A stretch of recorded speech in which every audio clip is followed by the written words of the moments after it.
Welcome to VS fame channel. VS fame channel subscriber பண்ணாதவங்க subscriber பண்ணிக்கோங்க. கூடவே இருக்கிற பெல் பட்டனை கிளிக் பண்ணிக்கோங்க. இன்றைக்கி வந்து பக்கோடா செய்ய போகிறோம். அந்த பக்கோடா செய்யறதுக்கு வெறும் கடலை மாவு தான் 1/2 கிலோ எடுத்துருக்குறேன்.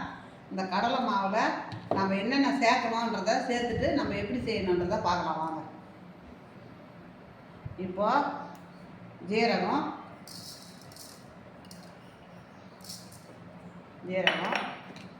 சோம்பு அதெல்லாம் ஒரு ஜீரகம் ஒரு அரை ஸ்பூன்னா சோம்பு ஒரு ஸ்பூனு.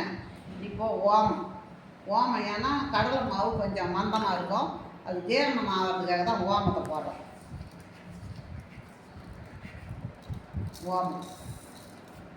ஓமம் இப்போ பெரிய இது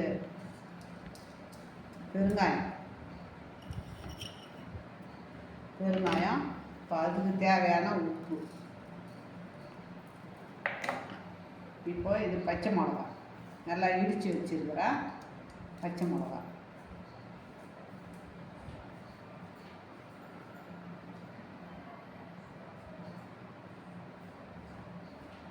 சின்ன வெங்காயம் ஒரு 200 எடுத்து இந்த மாதிரி பொடுசாக கட் பண்ணி வச்சுருக்கிறேன். இந்த பக்கோடாவுக்கு சின்ன வெங்காயம் தான் நல்லா டேஸ்ட்டாக இருக்கும். அதேமாதிரி இஞ்சியும் பூண்டும் அந்த மாதிரி இடித்து வச்சுருக்கிறேன் பாருங்கள். இஞ்சி பூண்டு, இப்போ கறிவேப்பிலை கொத்தமல்லி இந்த மாதிரி பொடியாக நறுக்கி வச்சுருக்கிறேன். இப்போ அது கூட ஒரு 2 டேபிள் ஸ்பூனு ரீஃபைண்ட் ஆயில் எண்ணெய்.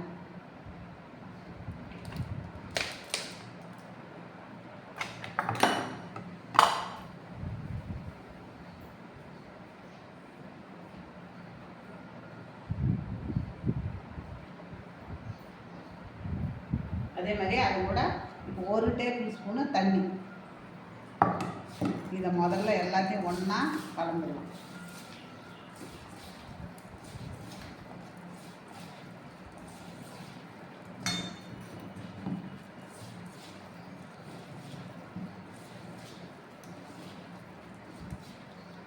இப்போ நம்ம 1/2 கிலோ கடலை மாவு எடுத்துருக்குறோம். இந்த 1/2 கிலோ கடலை மாவையும் இதில் போட்டுக்கலாம்.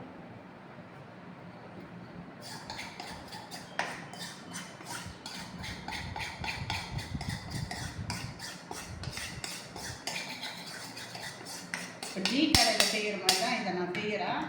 டீ கடையில் செய்கிற பக்கோடா மாதிரி தான் இதில் இருக்கும். ஆனால் அந்த உள்ளங்கையில் பிசையக்கூடாது மாவை. நம்ம எப்படி பிசைஞ்சாலும் இந்த விரல் மட்டும்தான், உள்ளங்கையே இருக்கக்கூடாது. விரலால் தான் பிசைஞ்சிக்கணும். உள்ளங்கையில் அழுத்தம் கொடுத்து பிசைஞ்சோம்னா பக்கோடா நல்லா இருக்காது.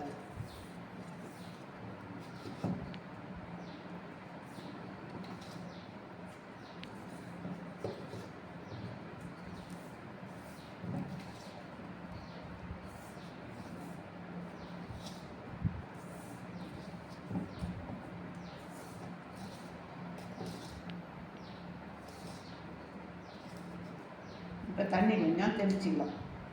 இங்கே தான் கவனமாக நம்ம இருக்கணும். தண்ணி ஓவராக போயிடுச்சுன்னா இப்போ போண்டா. தண்ணி திட்டமாக இருந்தால் தான் பக்கோடா. தண்ணி தெளித்து தான் பேசிக்கணும்.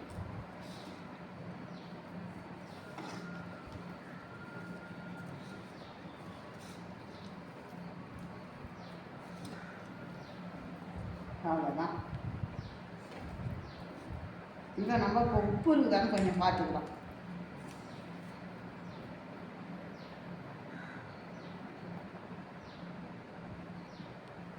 உப்பு இருக்குங்க.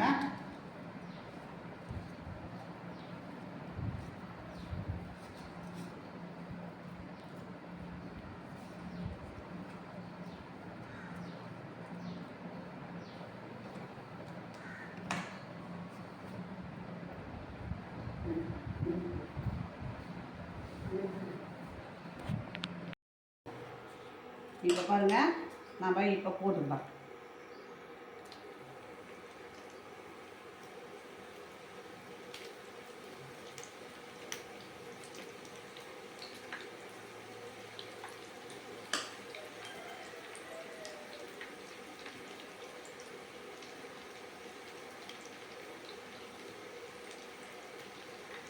மாவை நல்லா அழுத்தம் கொடுத்து பிசையக்கூடாது பகோடா, அதை புரிஞ்சுக்கணும்.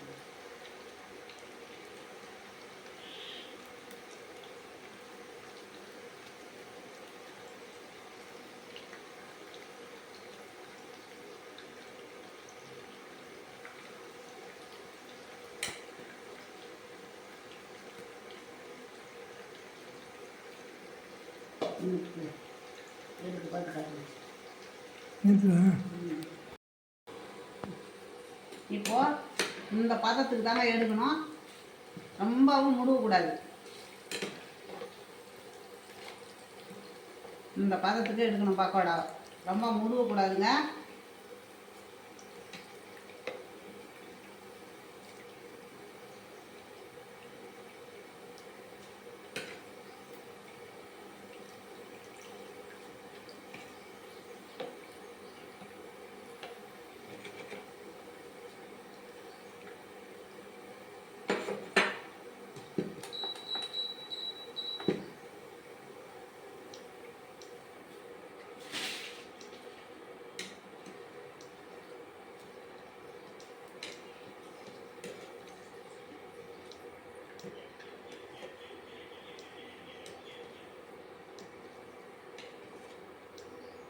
டீ கடை பக்கோடாலாம் முடுவக்கூடாது.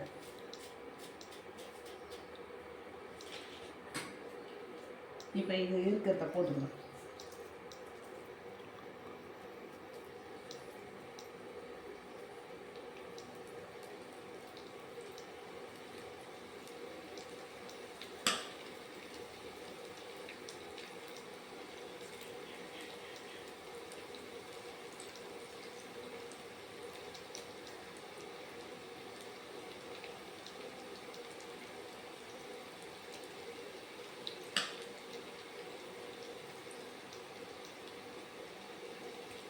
இது மாதிரி போட்டு தான் எடுக்கணும்.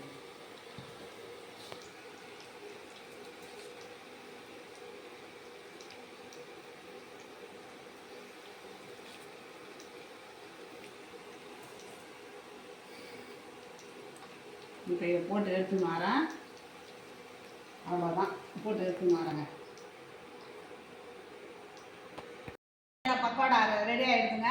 நீங்களும் இதே மாதிரி செய்து பாருங்கள். இந்த மாதிரி இந்த பதத்தில் தான் இருக்கணும், மொட்டன்னு இருக்கக்கூடாது. இதை மாதிரி பதத்தில் தான் இருக்கணும். அவ்வளோ மெயினாக சூப்பராக இருக்கும் சாப்பிட்றதுக்கு. ஒரு தயிர் சாதம், சாம்பார் சாதம் எல்லாத்துக்குமே இது ரெடியாக நம்ம சாப்பிட்லாம். அதோட வேறு காரக்குழம்பு வச்சாலும் இதை தொட்டுக்கிட்டு சாப்பிட்லாம். அது மாதிரி இது மாதிரி செய்து பாருங்கள். உங்களுக்கு பிடிச்சிருந்ததுன்னா எனக்கு லைக் பண்ணுங்கள், சப்ஸ்கிரைபர் பண்ணுங்கள், கமெண்ட் பண்ணுங்கள்.